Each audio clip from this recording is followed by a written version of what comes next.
n'undi watekereza kuzana ntabwo ari marayika, ntabwo uzigera ubona marayika. Ukiri kuri iyi si uzazana umugore, umugabo ukiri kuri iyi si uzazana umugore, umugore wumva ko uyu mugabo adashobotse, ukiri kuri iyi si uzahura n'undi mugabo udashobotse. Nta marayika tuzabona tukiri kuri iyi si, uzahura n'umuntu mugenzi wawe. Reka nkubwire, biranashoboka ko utwo tugeso twubona kuri uwo muntu wabonaga ko ari two tuntu tubi cyane, biranashoboka ko yenda ari we muntu mwiza. Kandi reka nkubwire, iyo ndabasuhuje mu izina rya Yesu Kristo, amahoro y'Imana abane namwe mwese aho muri hose. Nongeye kunezezwa no kongera kuboneka imbere yanyu.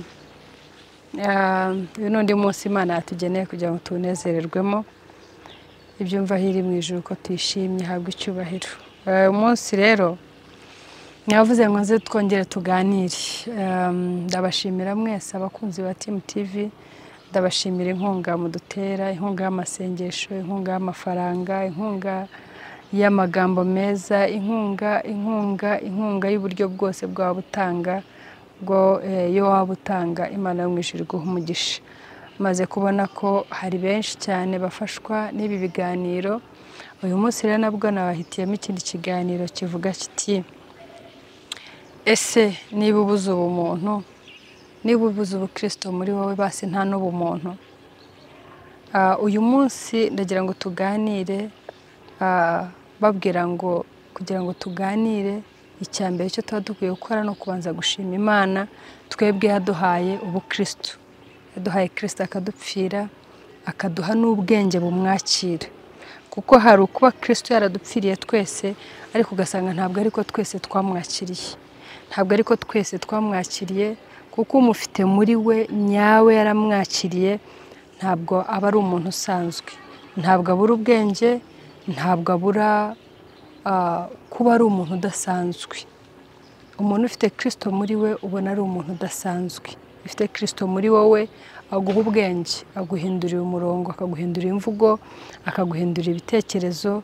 Niyo mpamvu mvuga ngo iyo ufite Kristo muri wowe ni ukuri ugira ubwenge. Rero uyu munsi wa none ndagira ngo mwese aho muri hose abadukurikira, niba uzi ko uhumeka umwuka w'abazima, ukaba umeze neza, ukaba utarwaye, dufatanye dushima Imana. Nawe urwaye ntiwihebe, ntiwumve yuko ibintu bigucikiyeho. Uyu munsi ushobora kuba urwaye ariko ejo ukaba uri muzima, uyu munsi ushobora kuba ubabaye ariko ejo ukanezerwa, uyu munsi ushobora kuba urira ariko ejo ugaseka. Iyo ukiri muzima uba uri umukandida w'icyo ari cyo cyose, kubera ko ugihumeka umwuka w'abazima. Rero wowe ukiri muzima, wowe wahawe kumenya Kristo, yewe nawe utaramenya, ariko ndakubwira ngo ese nubura ubukristo muri wowe, basi urabura n'ubumuntu. Nubura ubukristo muri wowe, urabura byibuze urabura uburere, urabura ubumuntu kweri. Ndagira ngo uyu munsi tuganire ku kintu cyo mbona kimaze kuganza muri sosiyete yacu nyarwanda, cyitwa divorce cyangwa se gatanya. Sinzi niba namwe kijye kibaraza shinge, sinzi niba namwe mujya mwicara mukagitekerezaho ngo murebe ukuntu Satani yashoye imizi mu miryango yacu. Ngeze kera kuganira ikiganiro kivuga ngo nanone kivuga kuri divorce, ndabwira ngo rega burya Satani ubundi umurimo we n'uwo nguwo. Satani yazanywe n'ibibi gusa, yazanywe n'ibibi gusa. Satani ntabwo azigera, nigeze kubabwiraho ngo nibe natwe abana b'abantu ujya aho ngaho ukaba watinda gushaka cyangwa gushakwa, ngira ngo umumama, umukobwa arashakwa, umugabo agashaka, ariko ushobora kubura aho waratinze ariko igihe kikagera ugashaka. Ushobora kubura aho ugatinda kubyara, kubona urubyaro, ariko ukaba ufite isezerano ukaryicaraho, ukarisengeraho, ukazava hejuru ukabona umwana. Ariko Satani ari aho ngaho nta na kimwe, nta sezerano afite, nta ryo gushaka cyangwa ryo gushakwa. Sinjya amenya niba ari umugabo niba ari umugore, sinjya mbimenya. ariko ni ukuvuga ngo satani nta yindi gahunda afite. Niyo mpamvu navuga ati reka sinzajye ikuzimu jyenyine, sinzababare jyenyine, reka nshakishe abo tuzajyanayo. Reka rero mbabwire, satani niko kazi ke. Satani ashinzwe gusenya amago, satani ashinzwe kutwiba ubwenge, satani ashinzwe kudukoresha ibyangwa n'amaso y'Imana. Ariko ndababwira ngo ese nitubura ubukristo, niba ubuze ubukristo muri we basubuze n'ubumuntu. Merutse kumva inkuru irambabaza cyane, ndavuga nzagaruka twongeye tuganire ku ijambo divorce, twongeye tuganire ku ijambo gatanya. Niki gitumye gatanya igwiriye mu bana b'Imana? Niki gitumye gatanya igwiriye mu Banyarwanda? Hari ibintu byinshi byagiye bikorwa kugira ngo bidufashe dushobore kubaka neza, dushobore kugira urushako rwiza, dushobore kubaka urugo rukomere. Ahubwo ugasanga kugira ngo tubone ko ari ubwenge bw'Imana bwaje ku bayobozi bacu bakatuyobora iyo nzira yo kugira ngo tubone uburenganzira. Abagore muribuka ko twari twarakandamijwe, tutavuga, tudatekereza, nta gitekerezo cyawe cyatangwa, nta gitekerezo cyawe cyakumvikana. Ariko no kuvuga ngo aho bibereye twebwe ntabwo twaje kubona ko ubwenge bw'Imana bwayoboye abayobozi bacu. Icyo kintu ari ikintu cyiza cyane kugira ngo dushobore, kuko Imana yabaremye abagabo, yarabaremye ariko irangije dukura mu rubavu rwabo. Ntabwo urubavu ari ikintu cyoroshye, urubavu ni igufwa, ntabwo ari ikintu cyoroshye, ntabwo ari inyama, ntabwo yadukuye mu nyama y'umugabo, ahubwo yadukuye mu rubavu. Bivuze ngo urubavu ni igufwa, ni igufwa, ni ikintu gikomeye, ni ikintu cyutafata uko ushatse, ni akantu kutavuna uko ushatse, ni ikintu gikomeye. Igufwa ni ikintu gikomeye. No kuvuga rero ngo kuva turi igufwa, kuva turi twaravuye mu rubavu rw'umugabo, Imana yaje kuza ku bayobozi bacu abereka ngo aba bantu bafite ubwenge. Yes, ni urubavu, ariko ni ikintu gifite ubwenge, ni umuntu ufite ubwenge, ni umuntu utekereza, ni umuntu wakora ibintu ndetse by'indashyikirwa. Turangije duhabwa uburenganzira. Ariko none twebwe njya mbona nkaho satani arimo aca muri iryo jambo uburenganzira, tukikanga ahubwo turimo dukora ibyangwa n'amaso y'Imana, tukikanga turimo dukora, dusa naho turimo dufata imihoro ubwacu, twari two twitemera amago tukayarangiza. Ese mwebwe gatanya mubona iterwa n'iki? Kwigwiriye, iragwiriye. Gatanya ikintu cyambabaje gikomeye nuko twebwe bamenye Imana, naho usanga ukumva ejo ngo umupasiteri atandukanye n'umupasiteri mugenzi we. Abapasiteri bashumba mujya mubyivugira namwe kuri televiziyo, ntabwo uyu munsi rije kumena amabanga, urabyivugira ubwanyu. Birababaje cyane, birababaje cyane kuba ari twebwe abashumba dusigaye tubonwaho uwo mwuka wa gatanya, kandi tukayibona byanabaye mu bikorwa. Abana kuvuga ngo uyu umuntu ariho mwuka wa gatanya gusa, ahubwo tuyibonera no mu bikorwa. Ngiye kubabwira ngo ejo bundi numvise inkuru irambabaza cyane, mbwirwa ukuntu hari umuntu wabanaga n'umugore we bafitanye amakimbirane y'ubutitsa. Ariko noneho ngo umunsi umwe umugore ararwara araremba, ajya kwa muganga, biza kuba ngombwa umugabo amukurikiranayo ari indembe gutyo ku gitanda, aramubwira ngo ndashaka gatanya. Hariho mvugira ngo ese niba tubuze ubukristo tubuze n'ubumuntu muri twe, ku buryo udashobora kumva ngo uyu muntu ararwaye, uyu muntu ararembye, uyu muntu afite umubiri nk'uwo mfite, uyu muntu afite umubiri nk'uwo mfite. Icyatumye arwara nanjye ejo cyatuma ndwara, icyatumye atameze neza nanjye ejo cyatuma ntamera neza. Uyu muntu ntabwo ameze neza, uyu muntu ararwaye, uyu muntu no gupfa ndashobora no gupfa. Nta nubwo ari ukuvuga ngo ntaho wabisomye ngo azakira, iryo ni igeno ry'Imana niyibizi. Ariko reka mbabaze bantu b'Imana, kweri niba ubuze ubukristo ubuze n'ubumuntu muri wowe? Kugeraho nasanga umugore asanga umugabo ku bitaro kwa muganga mu mbaraga nyafite, aho kugenda muramira amubwira ati ihangane mugabo wanjye, ihangane mugore wanjye, ahubwo ukagenda umbwira ngo ndashaka gatanya. Ese ubwo murumva niba tubuze ubukristo, ubumuntu bwo murumva hari ubukirimo? Niba utari n'umukristo utanazi ubukristo icyo ari cyo, ariko basi ntugira ubumuntu, ntugira uburere. Kweri wambaye umubiri nk'uriya muntu yambaye mugabo, umugore wambaye umubiri nk'uriya mugabo yambaye, wari muzima ejo, yari muzima ejo nk'uko nawe uyu munsi uri muzima.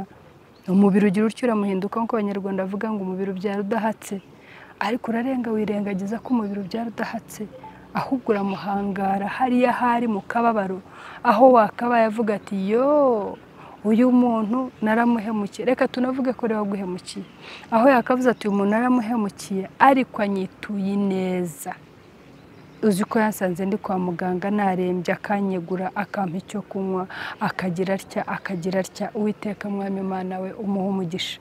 Ariko kweri ubuze ubukristo muriho, ubuze n'ubumuntu, bikageraho usanga umuntu w'indembe kwa muganga ukavuga utereka mufatirane, ese kureba ari indembe ko ashobora no kwipfira, wamuretse akipfira niba binashoboka yenda akazapfa cyangwa Imana ibona akazanabaho, wabanje ukareka byibuze ukareba icyerekezo, nibura ukareba icyerekezo. Biragayitse cyane, narabigaye cyane kubona aho tugeze ko umuntu ushobora kumufatirana mu bibazo arimo, ukavuga uti wagize ikibazo kugira ngo ngufashe nuko ubanza ukangirira gutya. Ibyo nabyo narabyumvise, aho umugabo abwira umugore ati wabanwe wagiye mu kibazo, mwaragiranye ibibazo yenda ukagenda ukajya gukodesha inzu yawe, warangiza ugakubitwa ukabura nayo gukoda, ukabura nayo kwishyura, kamara nk'amezi nk'atanu utarishyura, nyirinzu akaza ati ndagukuramo, ukagera ubwo uvuga uti yewe n'ubundi nta tandukaniro n'ibibazo na bibazo, reka nsanga uriya mugabo nongere mwinginge ndebe yuko bishoboka ejo abana batabantana hanze nkabura aho mberekeza, ukagenda uti mugabo ndagusabye kugira ngo umfashe unyishyurire byibuze amezi 5 y'inzu, dore bagiye kunyirukanana n'abana mu nzu. Wa mugabo ntagire isoni, wa mugabo ntavuga ati ibi bimushyikiye nanjye ejo byanshyikira, ahubwo akavuga ati mubonye urwaho, banza ugira utya rero kugira ngo nanjye mbone kugufasha, ukamubonera naho, banza unsinyire gatanya wari waranze kuyinsinyira kugira ngo nshobore kugufasha, banza usinyire gatanya mbone kugufasha. Reka mbabwire, njyewe njya avuga ngo niba n'ubukristo bushize mu muntu ntubukwiye kubura ubumuntu, ntukwiye kubura ubwenge bukwibutsa ngo uyu muntu hari igihe twabanye neza, ntukwiye kubura ubwenge bukurura ya mateka meza yabaranze, ukavuga uti basika nirengagize, reka nirengagize ibibi yankoreye, reka ibi mbikorere kubera ko ari akantu nibutse ko yankoreye keza tukiri kumwe, reka ibi bintu mbikorere kiriya gihe cyiza cyo twamaranye. Ubumuntu ubura ubukristo muri wowe, ubure n'ubumuntu. Soza sinshaka kubatindira, jemba mbazanira topic kugira ngo muze kuza tuganire, muzaze mutange ibitekerezo, mumpamagare, mujya mumpamagara mukambwira, twongere tuganire turebe ngo niki gitumye gatanya ikomeje kwiyongera, niki gitumye ubumuntu bukomeje gushira mu bantu, yagufatirana mu bibazo by'urimo ariko mbone twatandukana, aho twakabaye tugambira tukavuga ngo Satani agambiriye kunyiba urugo, Satani we ntabwo uri bubishobore, ugahangana nawe mu magambo, mu bikorwa, ugahangana nawe mugabo, ugahangana na Satani, kuko reka nkubwire nta rugo yigeze agira, nta n'urwo azigera agira, niyo mpamvu arwanya n'urugo rwawe buri munsi kugira ngo abone waruvamo.